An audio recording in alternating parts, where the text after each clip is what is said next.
unyielding will to keep pushing forward despite hardships, despite obstacles, and despite having a lack of motivation, a lack of passion, and a lack of energy.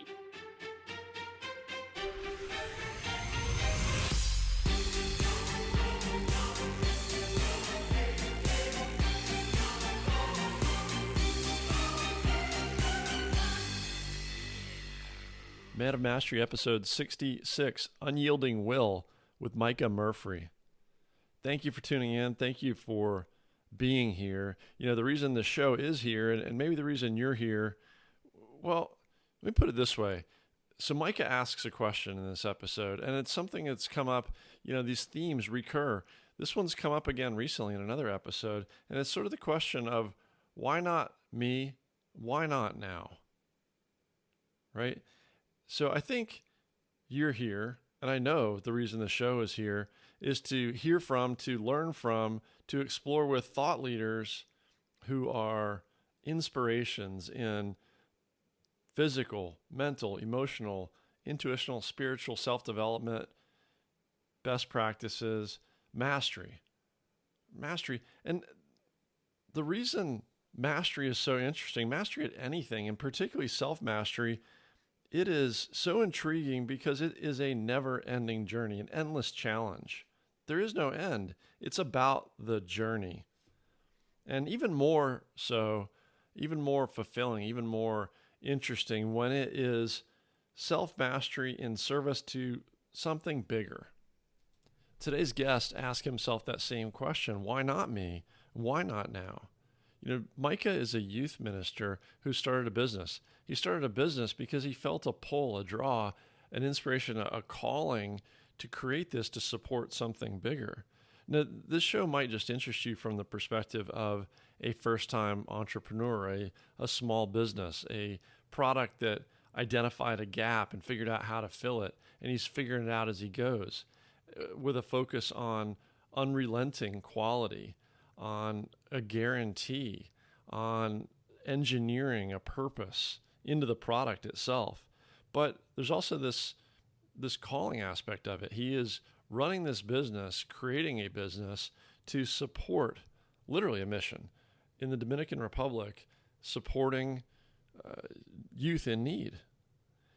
And, you know, we talk about these inspirations, the guests on this show, these thought leaders, but nobody has it all figured out, right? Everybody's got their baggage and everybody's got their challenges. And Micah talks about it. You know, he's rocking it now, but, well, 2020 has been a struggle for his business. They're 2 years in. 2020 has been a struggle for a lot of people. And he talks about some of where this journey started, this idea of a grit army, started from a rut, from being out of shape, from needing to reshape something in his life. And how many people can relate to that, right? Having an opportunity or a need or that feeling that I'm in a rut. I need to reshape something, reshape my mind, reshape my body. Well, why not? Why not reshape it? Why not do something different? Why not start now? Why not me? And why not now? So Micah, man, he just has such a passion and energy and this heart for service. So let's listen to his story. And on the back end of this, I'll let you know where to find links to support him and the foundation, the youth in the Dominican Republic, and the other things he's got going on. All right, Micah Murphree from Grit Army. All right, hey, today I've got Micah Murphree. Welcome. Great to have you. Hey, pleasure to be here. So Grit Army, no grit, no glory. You know what? As you know, I think my son is a kid Spartan Racer ambassador. I believe one of your brand ambassadors. He had no idea we were talking today. I just went downstairs. He's wearing your socks and your T-shirt right now. Love it. I love it. He's a great kid. I love that kid. Yeah, man, he is inspiring. So I'm really excited to talk to you today, Micah, about your brand and your product, Grit Army. Let's jump right in on what it is and why you started this thing. Sure. Well, I'll take it back to the very beginning. So it was 2015 where I realized that physically I just had kind of gotten a little out of shape. Now, growing up, I was I was involved in all sorts of sports. I played a lot of sports and didn't necessarily excel at any one, but I just was pretty good at a lot of them. So I just played sports. That was part of my growing up. Exercise, that's all been part of it. Went to college, played junior college soccer, went on to even get into cheerleading of all things at Auburn University.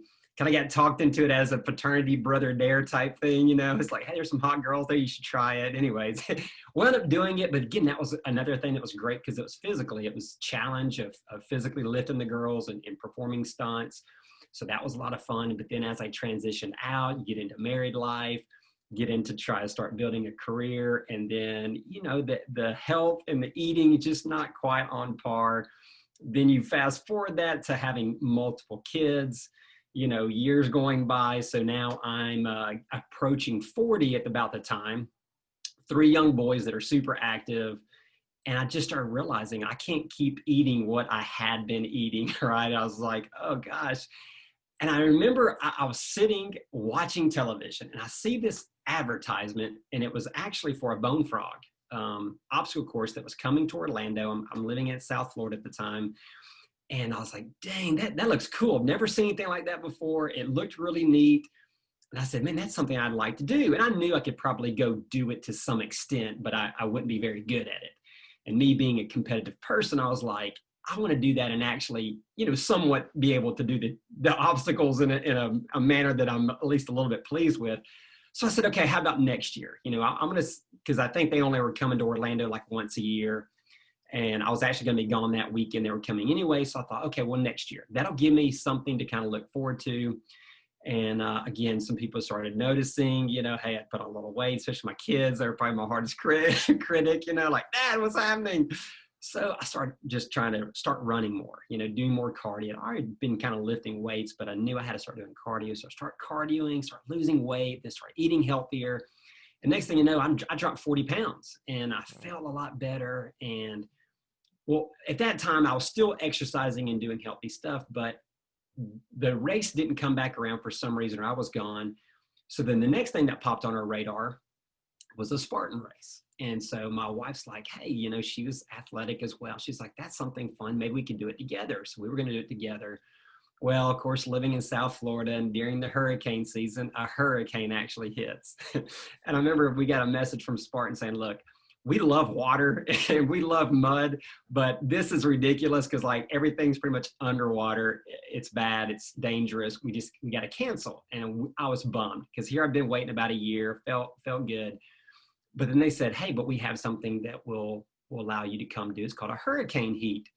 And so we were like, oh, this sounds interesting. So my wife and I went, we did this hurricane heat. And honestly, as soon as we got down there and we got into this environment of these OCR people, right? We're like, what have we entered into? Like, who are these people? But it was so addicting. Like that community, the atmosphere, the energy, the excitement that want to better themselves and to push themselves. Like it was awesome. Like we loved it. I mean, it was challenging physically. But when we were finished, the camaraderie that we'd met these random people and we'd instantly formed this bond because we're on a team with them. We're having to do these team events and get through this whole evening of just chaos. And so we became friends with these people and they were like, look, there's a Tough Mudder coming up in a few weeks. Why don't you guys come do that? Well, my wife wasn't able to, but I was able to go. And so again, this started fueling this passion of, I love this atmosphere. I love this community. So then fast forward about a year and I started thinking, man, like I feel like there's things that are just missing in this industry. And now by quote unquote trade, I'm a youth pastor, but I've always had this entrepreneur, I call it blood. I hear the entrepreneur spirit, but I feel like it's blood. Like it's the blood that runs in me. It's kind of been in my family. And I've always dabbled in different things, had rental properties and investments and other things, but all of a sudden I started thinking, man, I should just start creating something. Because at first I was like, I wish this existed. But then the more I thought of it, I'm like, why not me? I mean, I can do this. I can create this. This would be fun. I could build something. Because then I started thinking about building a brand and giving back to a community that I so enjoyed. Because it wasn't about, hey, I'm just going to create a little product and sell it. That didn't give me any kind of desire or fulfillment within. I wanted something that I could really feel proud about, inspired by. And so I started thinking, you know what, if I created a brand that meant more than just a product, it meant something deeper. So I knew I wanted to create these products. I just didn't know what and how. And so I just began to brainstorm and think. And then I started thinking about the word grit, because I'd heard that. I grew up in Alabama. I grew up working on a farm, and I heard that a lot. Like, it's that old country grit, you know. But then it disappeared. I went to college, you know, as an adult, living in the, you know, business world and in, you know, church life, and I just never heard that word again. But when we were doing these obstacle course races and doing these Spartan races over these next year or two, I started hearing that word emerge. And I thought, man, there's that word. And I just began to kind of look into that word and kind of research a little bit more. And I don't know if you're familiar with, there's a lady called Angela Duckworth, and she did a study on grit, I guess. And it's a really interesting study. She even did a TED talk on it. And I remember thinking, wow, that's pretty interesting. And she defined grit. And I think her definition, I'm going to paraphrase it a little bit, but it was something along the lines of, it's a passion and perseverance towards a long-term goal. When I heard that, I thought, that's a pretty cool definition. I like that definition. But as I began to kind of get into this Spartan lifestyle and hearing Joe DeSena talk about take the more difficult route. If you have a chance of the escalator or stairs, take the stairs. And so that became my way of life a little bit. Not every time, but a lot of times I would think I need to take a more difficult route. So I started trying to do the more difficult route and, you know, keep doing these Spartan races. Well, then last year I decided to sign up for the Spartan Ultra. And I was like, okay, I'm really going to push my grit here, right? I'm really going to push myself. And when I was doing that, I started thinking about that definition of grit again. And I started thinking, wait a minute, that definition's too easy. It's too light. Like, yeah, I didn't feel like gave it a true gritty, hardcore definition, because it made it easy. And I felt like, in the sense, because she termed it as it's a passion and perseverance towards a long-term goal. I thought, well, if you're passionate about something, for me, it makes it easier to do, right? Like, I started thinking about things that I'm passionate about. It almost doesn't seem like work, doesn't seem like effort. So I started thinking, no, that's too easy. So I actually wound up kind of creating another definition. I created myself, and I said, okay, well, how about this? This is a better definition. I feel like this is a harder definition. How about an unyielding will to keep pushing forward despite hardships, despite obstacles, and despite having a lack of motivation, a lack of passion, and a lack of energy? Because I knew when I was training for that ultra, I lacked passion at times. I lacked energy at times. I lacked, the motivation, but I knew if I don't do this, I'm probably going to die out there. And so I made myself do it anyways. And so that's where I started liking that definition of grit. And I thought, you know what, this word grit, it can mean something. And I started thinking about how everybody in life can benefit from grit. I started thinking about my kids. I have 3 young sons, a 14-year-old, a 12-year-old, and a 9-year-old. And they're all athletic. They're all into sports. They love doing the Spartan kids races. But I started thinking, I want them to be grit. I want them to have grit. I don't want them to make excuses. And that's where I came up with another little trade line, like just determination. No excuses, determination. Like throw out all the excuses. I use excuses at times, but I hate them, right? I hate hearing people talk about them. I just want, let's get rid of excuses and let's just grind. Let's just try to work on ourselves and just see what we can do. And so that became this desire of like, what if I can inspire other people? Because I was working on mine. And so I thought, if this is something that I'm working on and I'm trying to help my 3 sons get this and my wife get this, perhaps we can encourage it and we can inspire it. So that's where I started meshing a quality products with grit, inspiring it and teaching it and pushing it and helping others. Then that's something I'm interested in. And that's where the whole grit army came into play. Like, let's create an army, right? A people that come together, that are pushing each other, encouraging each other, working towards a goal of getting rid of excuses in life. Think about how much better we could all be in every aspect. It doesn't have to be obstacle course racing, of everything, if we just throw out excuses and work towards grit.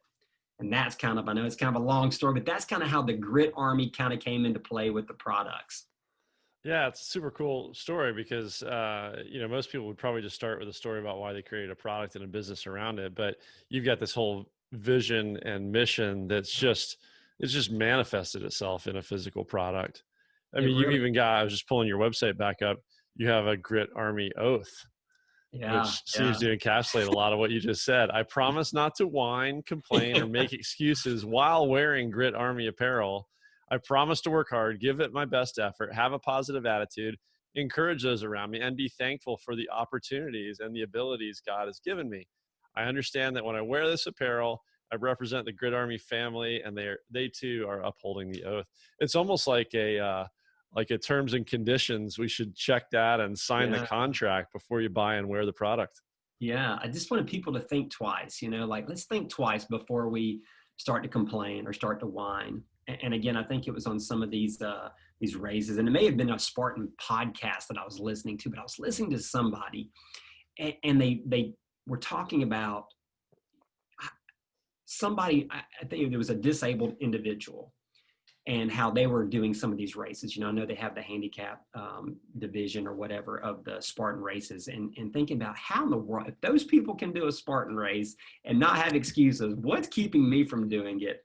And I remember somebody saying one time that we should look at it as the opportunity, be thankful that we even have the opportunity. And so instead of saying, man, I got to go run today, because I would do that all the time. Like, oh man, I got to go run today because I got to stay in shape, or I got to lose this weight, or I got to get ready for a race. They said, change that word and say, I get to go run today. And I started thinking, man, yeah, if we just change our perspective on things and stop making excuses and think of it, hey, we're blessed to be able to do that. And I started thinking about how many people wish they probably could. Perhaps they're handicapped, or they have a disability, or something's happened where maybe they can't do that. And so I started thinking, my goodness, I'm so blessed. What I should. So I try to have that mentality of, man, I get to go run today. I get to go work out. I get to do these things. And I'm going to try to take advantage of it, because I know so many people don't get to do that and wish they could. And one day I may be in that. Yeah, right. We've only got so many races in us, hopefully Yeah. a lot more. But yeah, for me, that's the mindset shift that's behind something like grit. There's an author, speaker, consultant that I've had a chance to talk to a couple times, and he's got a new book coming out called Embrace the Suck, a guy named Brent Gleason. And he talks about shifting the narrative in your mind. That's what he calls it. And so he's a former Navy SEAL that went through Buds and Hell Week with David Goggins, Oh, an wow. ultra Yeah. distance runner. That's a man of grit right there. That's a man For of grit that sure. a lot of us know. And so Goggins wrote the foreword for Brent's new book. And the two pieces that I think fit together really nicely with what you just said that came up for me is Goggins is basically talking through a story he gave a kid that was headed into Hell Week and just had a family tragedy. And you don't get any love from David Goggins, right? You get tough love. And he basically said, you should go in there praying for the coldest water, praying for the coldest weather, praying for the hardest thing they can give you, because everybody's going to get, as you said, sometimes you're going to lack motivation. You're going to get broken down physically. You're going to run out of energy, whatever it might be. But the opportunity to have the hardest conditions possible to train to become the toughest racer or whatever it is that you might want to be, that's the narrative shift, right? I get to go do this. I get to spend my day running an ultra, or I get to spend today training, or I get to get outside in this weather and have the freedom to train, whatever it might be, right? Right, Those are right. all narrative shifts to what we have the opportunity to do. Absolutely. That perspective, that really is a game changer, I believe. It's something I even teach students, from the standpoint of being a youth pastor, and trying to teach them the perspective on life as well. Like, how are you looking at life? Are you looking at it from that standpoint of, woe is me, I have these problems, I have these family issues, or life's just not working out for me? Or are you flipping it in kind of that attitude of gratitude, and thanking God, or being blessed enough to be able to have some of the opportunities that you do indeed have? and I heard a saying once, and it was like, the whole half glass, right? Like, is your glass half full or half empty? And someone threw on the back end of that, man, I'm just grateful I have a glass. And I thought, wow, what a great saying. Everybody's concerned about, is it half full or half empty? And the guy's like, how about just being grateful you have a glass to begin with, that you have anything in there? And I'm like, man, that's a change of perspective. Yeah. Yeah, exactly. And so one of the great things about OCR that I love, the community, it was really uplifting. As you said, there's an energy, there's a positivity, as competitive as it can get. And some of us are recreational, some of us are competitive. You see the top pros or elite athletes high-fiving each other at the start line. Whereas you might not see that camaraderie in other sports. The top pros are still very accessible and understand that their fan base really makes the business, right? And there's that spirit to it. And then you see people like there is a top elite female Spartan racer that I've had a chance to talk to, and she runs everything from sprint to ultra. And she was saying one of the reasons that she loves the ultra is because you come back around that second lap, and by the time you're coming around the second lap, you're running with the recreational runners. So there's just that kind of a mindset to it. And then every obstacle, I know Joe DeSena says this, or like a Ryan Holiday, the obstacle is the way. The obstacle is a metaphor for these things that happen in life, because we've all got challenges or hardships or baggage or tragedy or whatever it is. But in life, there's that, that hero's journey of, you have this catalyzing tragedy that's going to reveal your superpower, reveal the opportunity or your unique thing in life, what you're positioned to do and be in this world and in your life. But with a race, you can just compress all that down, right? And it's like, I failed this obstacle today, and now I have an opportunity to figure out what I'm going to do about that and how I'm going to use it. That's right. Yeah. Kind of that same mentality. I remember the very first time I went through the twister. The first time I saw it, I got to the very end and then fell. I was devastated. And it was one of those things like, okay, do I sit here and complain and cry about it? No. The next time I was like, I'm going to work and I'm going to learn, to have better grip strength or whatever so that I can conquer it. It took me a couple more times, but I finally got, where I could conquer it, changed my technique up a little bit or whatever. But so that was that metaphor for life. So, okay, maybe you do fail, quote unquote, fail in something that happened in life. Do you sit there and cry about it? Or do you say, okay, well, let me figure out, maybe I got to change my technique. Maybe I got to improve on something. And in that case, it was the grip strength. So yeah, I love that metaphor that Joe uses as well. I think that's why I just kind of meshed with that obstacle course racing community so well. Yeah, for sure. It's an opportunity to have that growth mindset. I'm going to lean into my weakness. I'm going to figure this out. I'm going to get stronger. I'm going to, fix my grip or my technique, or I'm going to learn something new, or I'm going to do it until I get it.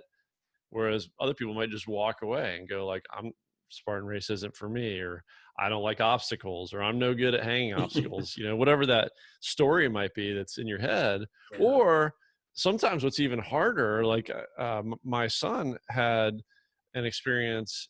We went to the race in Hawaii last year, and we try to practice at home, and we've built some obstacles in our backyard. And one of the things we have is a rope climb.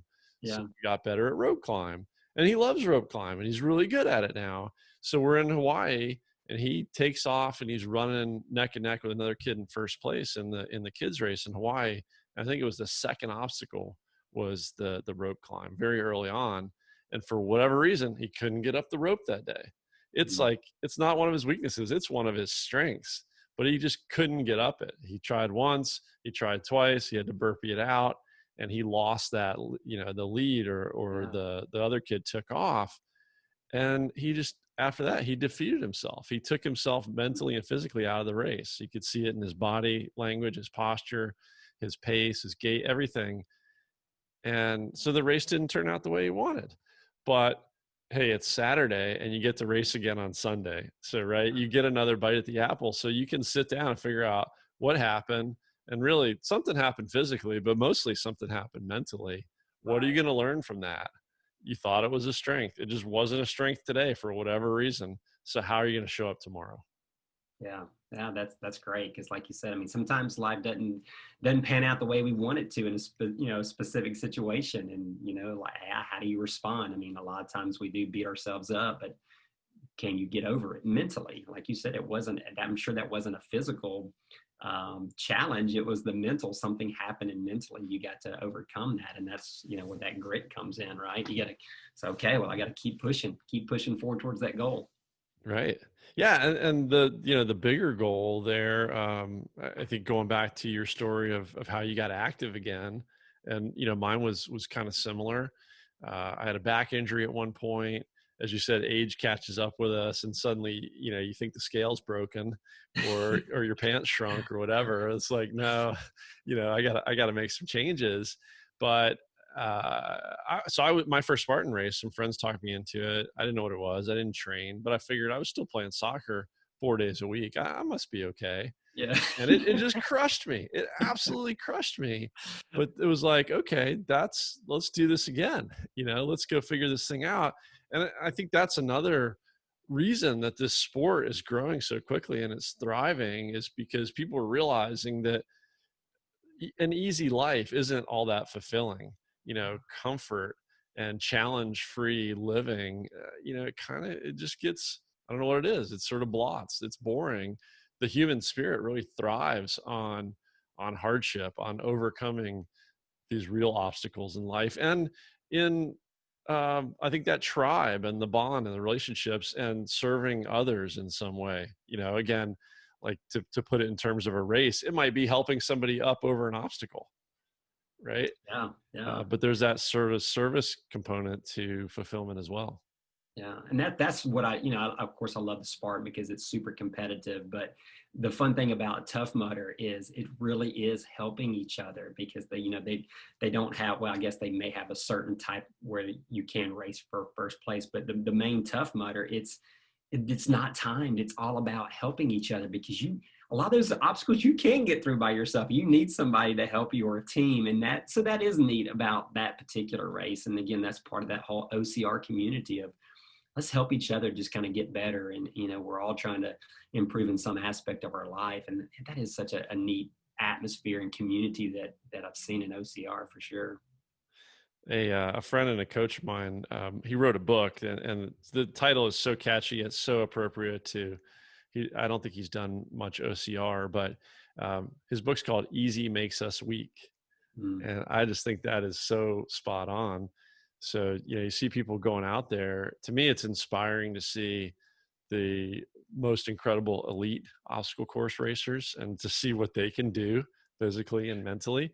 But it's almost more inspiring sometimes to see the person that had the courage to jump over that wall and toe the start line for the first time. Or, you see people out there that physically they got a long way to go, but they're going, left foot, right foot, and they're doing whatever it takes. Yeah, you're right. Very true.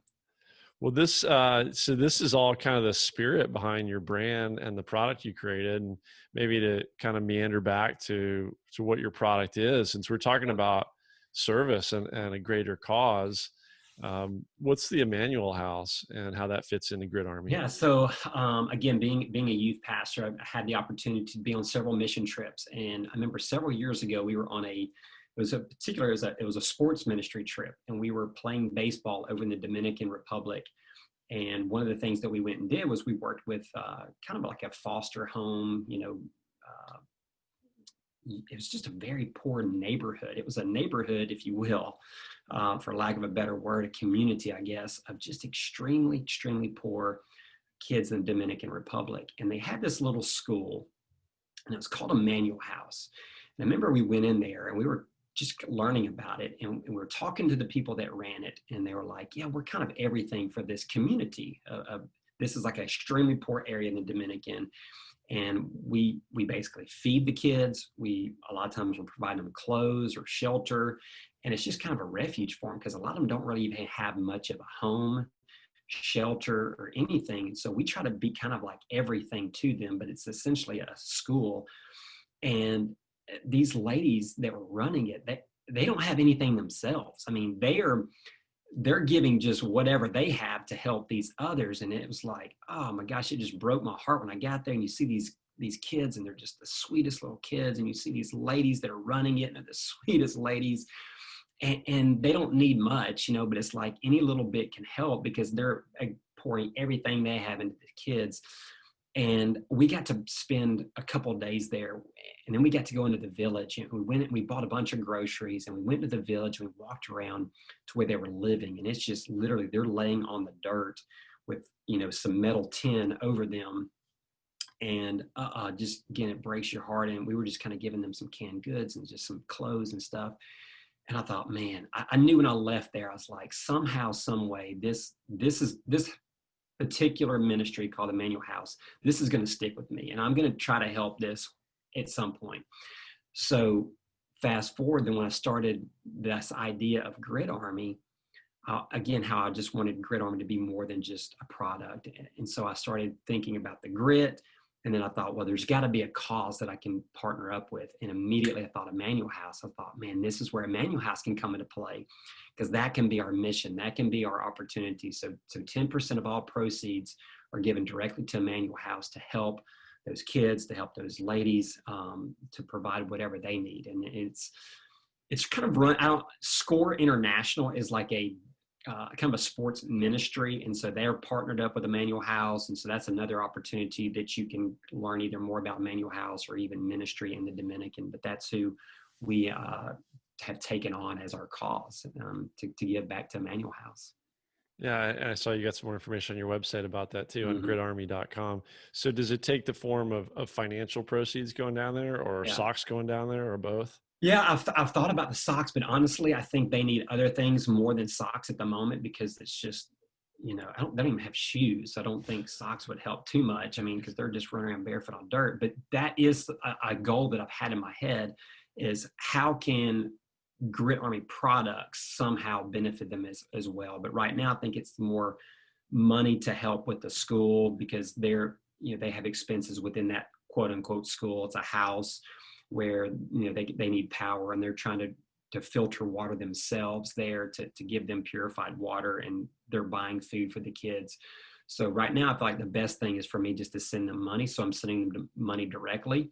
But at some point in the future, I do want to see, maybe they do need socks. And that's something that I'm hoping, as we continue this relationship and as Grit Army continues to grow and we can do more, that's something I would love to do. Yeah, or as you guys grow. When I first started reading that, I was thinking of sort of like the Tom shoes model, buy a pair and a pair gets gifted. Yeah. So the product itself, right? You've got sort of 3 socks, like a high cover the calf compression sock, sort of the crew, and then the low cut. So I've only had a chance myself to try the low cut so far. Unfortunately, no Spartan races going on in this country at the moment, but like my own, I wanted to ask you about the product, because my own journey with trying to figure out, any equipment we're racing with, right? You're always toying around with it. And with socks, I love the high compression socks for, sort of calf stamina, especially as we're doing hills and mountains and stuff. I've had problems with cramping. And so just that, in itself has been great. I've done, like the cheap, not necessarily cheap, but Amazon, straight from China, really grippy compression socks, which are kind of great from a calf perspective, but there's just sort of thin. I don't get a lot of padding from them out there on the trail running. And the other end of the spectrum, which I know has some affiliation with Spartan, is like Darn Tough, which is, primarily wool. Really cool that they're manufactured in the US, but and lifetime warranty too, right? But they're just not as compression grip. They're not as grippy, right? And so from what I think I've seen in your product, as I've tried it, just kind of in training, is there's a lot more padding when I go trail run. It's sort of like, it seems like a great in between to what I just described. That was one of those products where I was like, man, there's something that exists better, because when I first got in, it was like, the thing to do, I guess, was, you need these high compression socks. It'll help with the cramps, because you're probably going to experience some cramps, and it helps to protect your legs. And so I was like, okay, so I go out there and I buy the brand that everybody's wearing at the time that I see. And I'm like, well, everybody's got this particular brand. And so I bought that particular brand. It was pretty pricey. So I buy them and I loved them. I thought, man, these are great. And I wore them for about 3 races and then I have a big hole in the heel. And I'm like, well, that sucks. Like I spent a lot of money and now I have a big hole in the heel. I can't even wear them again. And I started talking to other people. I thought, well, maybe I just got a bad batch. And, and majority of people I talked to said, yeah, that those will only last about 3 or 4 races and then they're done. And I'm like, well, that stinks. And then I started thinking, well, I bet I could create something even better than what exists here. And as I started doing some of the races, I started realizing I did a rope traverse and it burnt the back of my leg. And I was like, oh my gosh, maybe I can create something to help with that. And then when I know you can do rope climbs different ways and some are all upper body. Well, I use my legs. And sure enough, I had a little burn mark across my shin, the way I do mine. And so I thought, okay, well, I need to create something better. I want to create something that has extra padding for one in the heels and the toes where you're really wearing down because I also had blisters. So I thought I need the extra cushion. But another big thing that I wanted was something that would drain water fast because I'm like, almost every event, there's some type of water, right? And it's miserable running around with soggy socks. So I said, okay, well, that's another need that I want. I want it to be able to drain water fast. And then obviously the true graduated compression, because there are some socks that are being sold that are just tight socks, but that's not a true compression. If you look at true compression, true graduated, where it starts tighter and it goes up your calf, where it gets a little bit less and less and less, where it's truly helping the circulation. So I wanted that. And then I wanted that extra padding in the back for rope burns and in the front. So I set out to do this, right? So I am testing fabric, I'm testing socks, I'm doing everything. I mean, I'm getting in my bathtub, I'm pouring water in socks, I'm testing how fast they're draining, I'm testing them on ropes to see if they'll burn, I'm running miles and miles in them. And I do this for probably 6 or 7 months. I'm getting them, I'm saying, hey, I like this, can you tweak this? Because I found a manufacturer. So going back and forth with this manufacturer saying, make it this way, tweak this, add this, add this. So what I wound up coming up with is the compression sock, that you see. And what there's an extra strip that runs the whole back of the calf. And has the grit army across the back. And then on the front, there's 3 little, if you notice, it's hard to notice, it's not like big, thick pads, but there's a little extra padding across the shin to help with that. And then they're reinforced in the heels, the toes, as well as a little bit of arch support.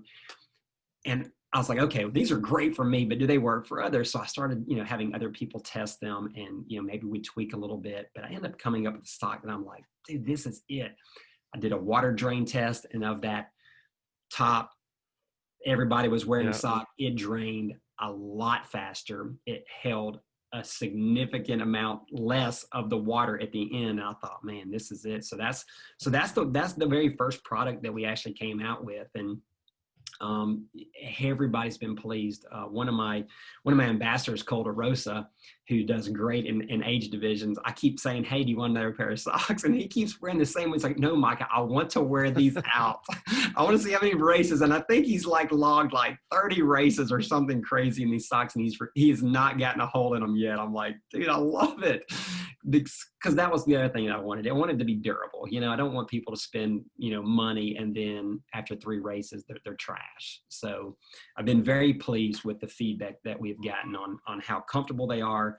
They perform excellent. They're very durable. I know I did a race that I thought I just burnt the whole back end of the sock because I was trying to do the traverse as fast as I could. And I was literally sliding on the same calf the whole way. And I could feel the heat. I was like, oh, I think I just burnt. And I looked down and zero. I mean, zero burns. I mean, didn't mess it up at all. And I thought, man, they're tougher than I even thought they were. So I've been very pleased with those. So that's our main product, if you will, right now. That was the first product. And then I did the low cut socks. And again, I noticed in my sock drawer, majority of the socks have holes in the heels or have a toe is punctured through. And that was one of the things that was a pet peeve of mine. I'm like, I don't want that. I want a good quality athletic sock that has the reinforcement that I don't have to worry about them wearing out in a matter of time. So, they may be a little thick for some people that like the real thin, and that's okay. You know, I'm trying to develop socks for everyone. I'll eventually get there, but these were really more to fit my own need and those around me that were like, yeah, I want something with a little more padding, a little more comfort. Yeah, I like And them, and it's 100% guarantee. I see absolutely, you got yeah. If you product wear them registration. out, yeah. Yep. If you wear them out, if you bust a hole in them, something happens, man. Yeah, let me know. I'll send you another pair. Because again, that's what I want. I want people to they're going to spend their money because they're not the cheapest sock out there, because I spend the extra money to get them manufactured and with premium material, and they're tested and checked so that, you know, people can wear them with pride and know that they're a very, very durable product. Yeah, no, that's awesome. I didn't know there was a name for it, you know, graduated compression, but that totally makes sense because just the, you know, stuff off of Amazon that's super grippy, Yeah. it feels different. Unfortunately, it does keep ending up with holes in them, and they're not really cheap either. Well, and then what you'll also have is there's a medical grade compression, and that's super tight. And that's what you'll see, you know, kind of at the nursing homes and stuff. And you don't want that as an athletic compression. As I began to research, you know, research studies show there's kind of an in between. If it's too light, it's not going to do much. It's too much, it's so restricting. It's not good to be doing athletic. It's more for like, you know, recouping for those that are like diabetics or something. So there's that in between athletic compression, and that's kind of what we get, that in between compression. So it's just the right amount of compression, Absolutely. but still allow the circulation for the athletic movement. Completely, Yeah. yes. And I didn't know the part about draining water, which is amazing for OCR. I actually just wore I've got your low cut socks, and I just wore them for some stuff we did out at the beach and in the water. So they did great in the water, but I did not know that was by design. Yeah. So the low cut, I didn't necessarily make them for fast draining, but the high compression are. And actually, there's a video on our website that shows the drain test and how much water. Because I didn't want you to take my word for it. I want you to see physically, like, this is the difference in how fast they drain compared to, you know, another sock. And then we came out with our third one just recently, and it's a crew sock. And honestly, I worked with Isaiah Vidal, who, you know, he became kind of an ambassador, and then, you know, we became good friends. And so he's like, Micah, I don't like compression. I don't like short. I'm more of a crew style. And I'm like, well, let's work together. You know, I want to create something that you like. And so we were basically going back and forth, and I was letting him tweak them and test them. And so our crew sock is to his specs. I mean, this is what he loves for, you know, whether it be racing, OCR, or, you know, when he's doing CrossFit or whatever. So, and honestly, at first I was kind of like, oh, I'm not so sure about these, Isaiah, but honestly, I think they've become maybe my favorite go-to sock just for an everyday. They're basically the bottoms of our compression sock with just kind of the crew, you know, above the ankle, you know. Crew height. Yeah, they're not quite mid calf. They're kind of like a quarter sock is what some refer to them to, as a crew or a quarter sock. So that's what those socks are. That's great. They're every day, and if you wear them, you got to abide by the creed and That's no right. whining, Right. no complaints. So we I tell should my wear them. sons that all the time. They'll wear them to football practice or something. I'm like, hey, there's no whining today. I don't want to hear you when you run sprints or you get hit too hard, and there's no whining. You're representing today. Right, or wear them to the office. Like, no more whining at work or any of that junk. Absolutely. And I mean, I could see these being awesome for so many sports. Like, I was just thinking about the water element and the rope traverse element. And I mean, you know, I've had a chance to train with some guys that, you know, served our country, you know, real heroes. And this is how they train, right? A lot of these obstacles are kind of derived from their obstacle courses in military prep. And like one of my friends is like, hey, let's go for a run. One of these madmen recently. And I was like, sure, I can do a run. And he's like, okay, so the run is with a weight vest on in the soft sand. I'm like, what are you talking about, dude? But this is kind of how they train, and everything is over a wall or up a rope or down a rope or across a rope. So I don't know if there's like a military issue sock, but I could totally see this serving that aspect as funny well. you mentioned that, because, you know, Cole DeRosa, he's, you know, military guy. And I actually had one of my former students from an old youth group that is in military, and he's approached me and he's like, man, do you have a military version? And, because you can't have all the bright colors and logos showing. And so I'm actually working on doing like just a solid black that would be military approved to try to get in with the military, that those that want that. Cause I did start thinking, okay, well, if the military is, going through all this stuff and they're going through water and they're doing these obstacles, Right. Man, if I can create something for those guys that are serving us and helping us, and oh my gosh, like I'm all over that. Like to kind of give back to those that have given to us, because that's the way I saw the OCR. I'm like, they've given me so much from just the encouragement and inspiration. So I started thinking about our military, how much they give to us. I'm like, so yeah, that's become something I'm trying to work on. Is like, I want to create them something like that they can be proud of, that I don't want them to have to worry about their feet basically when they're defending us and protecting us. Like, let me take care of your feet, you take care of us. Right. No, that's amazing. In fact, I got some of these guys hooked me up with a brand of boots called Lalo, and they've actually got some holes. They're made to just dump water out. Oh, okay. So the first day I wore them, we went for a hike. I jumped in a river, and they just dump water. So like something like that, you're seeing that kind of equipment in that use. Combine that with the sock drainage. That would be awesome. Well, that's encouraging. Yeah, I'm definitely going to keep pursuing that. So how big? I'm sure this year's been tough. You talking about hurricanes rolling through. Like we've all had the metaphorical hurricane this year. It's been tough for a lot of businesses. It's been tough for our OCR sport. But how big is the Grid Army now? The Army. The Army. Well, it's not as big as I want it to be.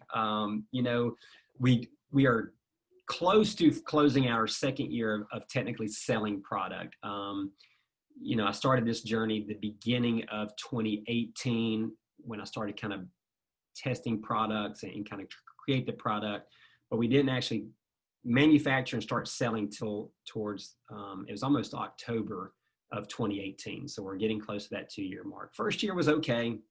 Yeah, this year's taking a big hit considering our main sock was the high compression that was designed for obstacle course. And, that's pretty been shut down all year.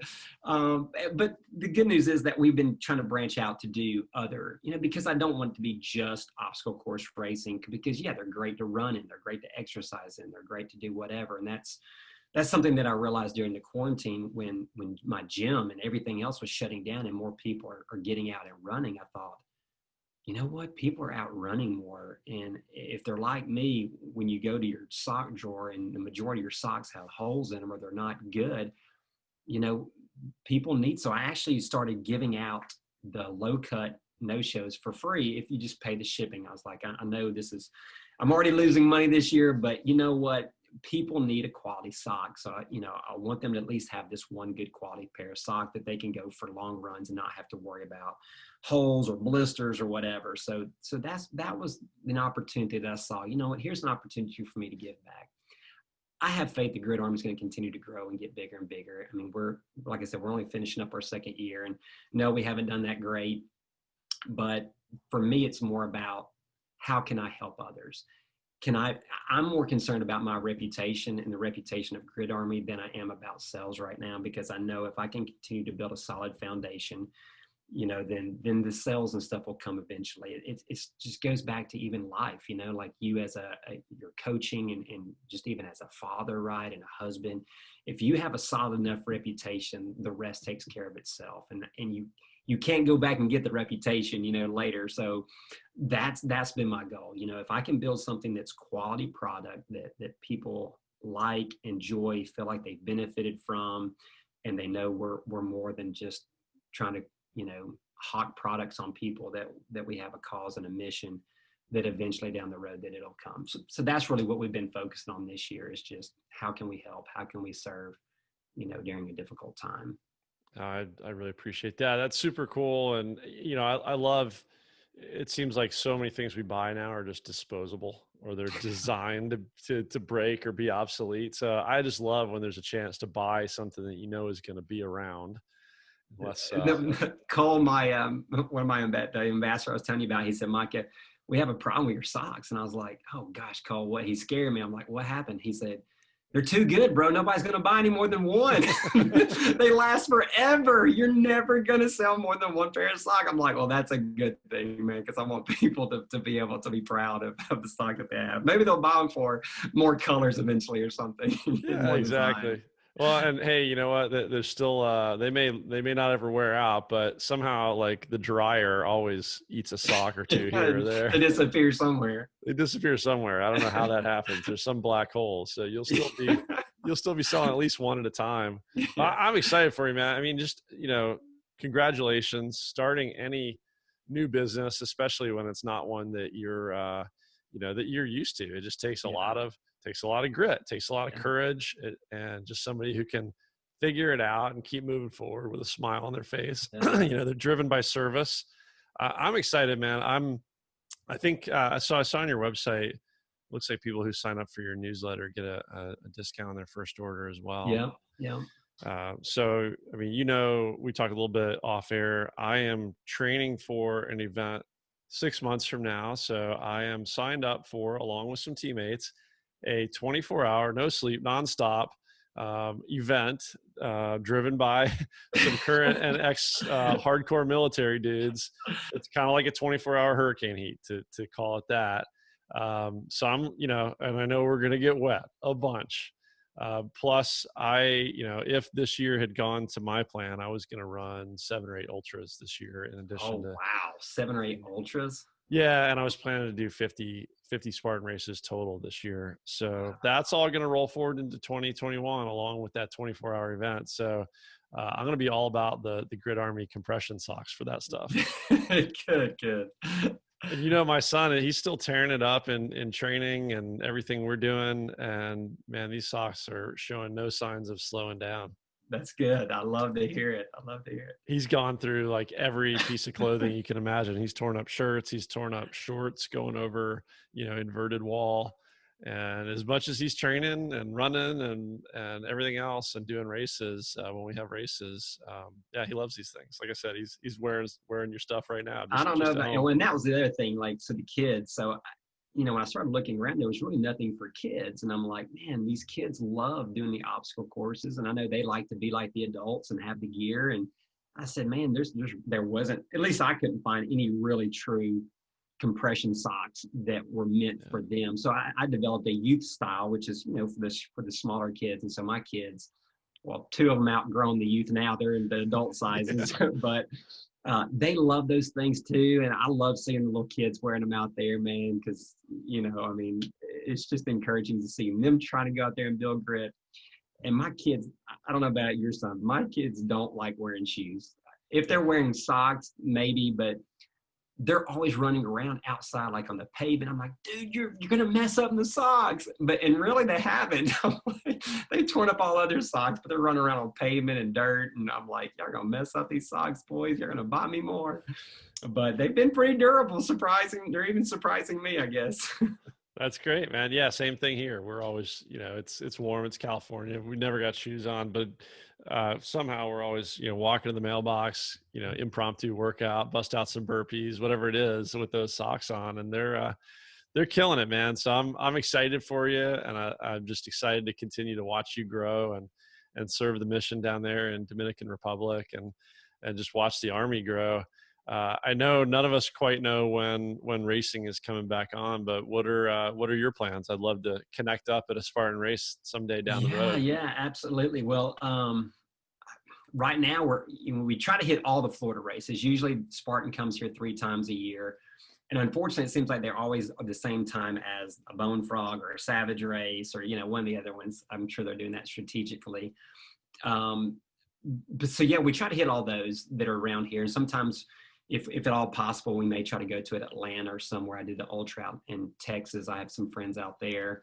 But if you ever come to Florida, then good chances are we're here. But my kids are also super involved in sports. So it makes it even more difficult because they'll either have to skip a game or maybe we can't because it's playoffs because they're into baseball, football, soccer, basketball, track. They're into everything. So, we got here in about 30 minutes, I got two got football practice and one has baseball. So, and then a soccer. So we're constantly juggling sports. So we try to work obstacle course racing in when we can. So that kind of hinders a little bit of our races, but we try to hit as many as possible. Awesome. We'll keep training. Let's go hit an ultra together. We'll make one work. I can imagine how busy you are. I've just got the one, and it's daily. So I'll let you get running and get back to sports. But really appreciate your time and hearing about the story. So gridarmy.com.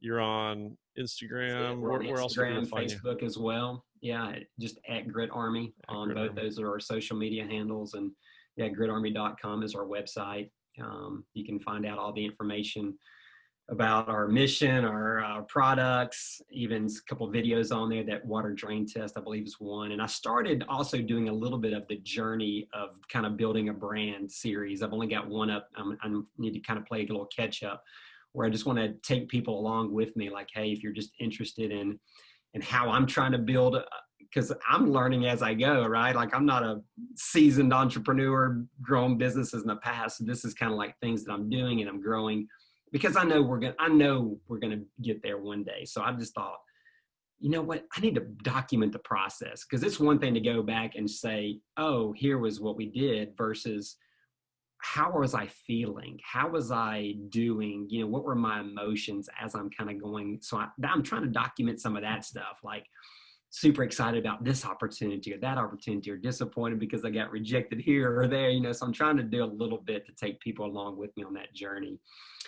And then also another little thing, if you're kind of interested, I have a family vlog channel on YouTube, and this is us kind of as a family. So if you're curious about what is this guy Micah and his family like that have built Grit Army, it's called the Murph Squad Family Vlogs, and it's just our YouTube channel. And of course, we incorporate a little bit of Grit Army, and you'll see us running Spartan races and other obstacle course races, but it's really just us doing life and how my wife and I are trying to grow our young boys into being young men who are grit, who are polite and kind, and just pushing themselves athletically to be the best they can possibly be. And just us as a family. So that's been fun. We just finished up a year of that. So I think we've got like 82 videos. Maybe we try to post like 1 or 2 videos a week.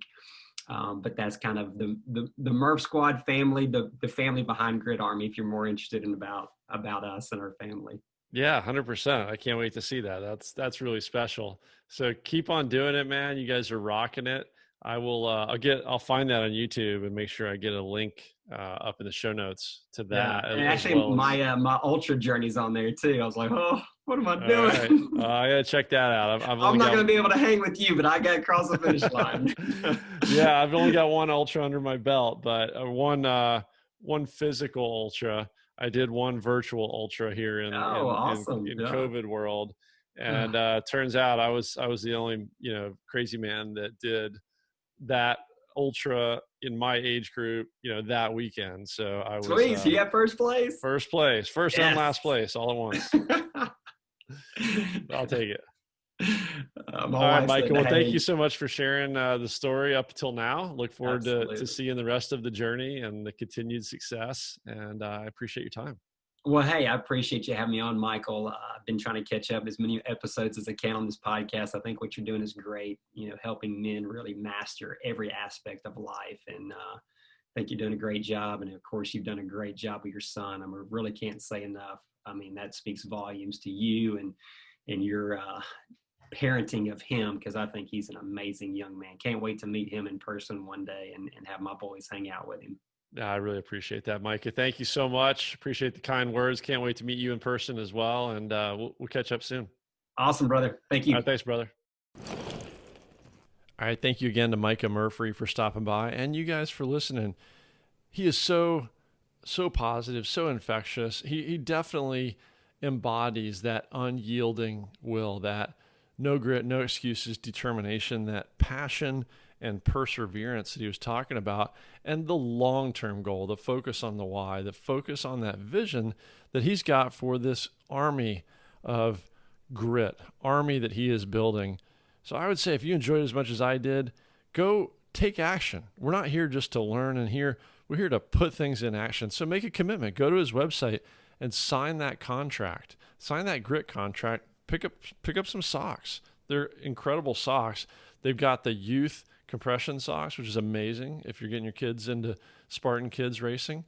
But as an adult as well, I love these things. Super comfortable, hats, shirts, all that good stuff as well. So support Micah, this vision that he's building, this long-term goal.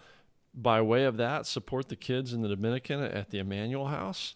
And again, you can use this as a trigger for yourself. Every time you take those socks out or you see them in the drawer or you put them on, that can be a signal to yourself to check in on what your attitude is today. Check in on your mindset. Maybe you're wearing them and you look down in the car or at a meeting, or you cross your legs sitting down somewhere. You see those socks, bang. Where's my head at? What can I think about differently? How can I reword? What can I look at in a better manner today, or finish the day with more grace, more gratitude, more grit? Hey, so you can find links to Grit Army. It's gritarmy.com. But if you want links to Micah's family YouTube page, which looks awesome, I got to check this out further. His social media, the Grit Army website, all this good stuff. I've got all those links for you in one place in the show notes for this episode. So you can find all those links at manofmastery.com/066. manofmastery.com/066. So get back out there, reset your mind, go back after it with your own unyielding will and determination. See you on the next show. Thank you again. Really appreciate it. Thank you to Micah. We'll see you next time. Go get after it.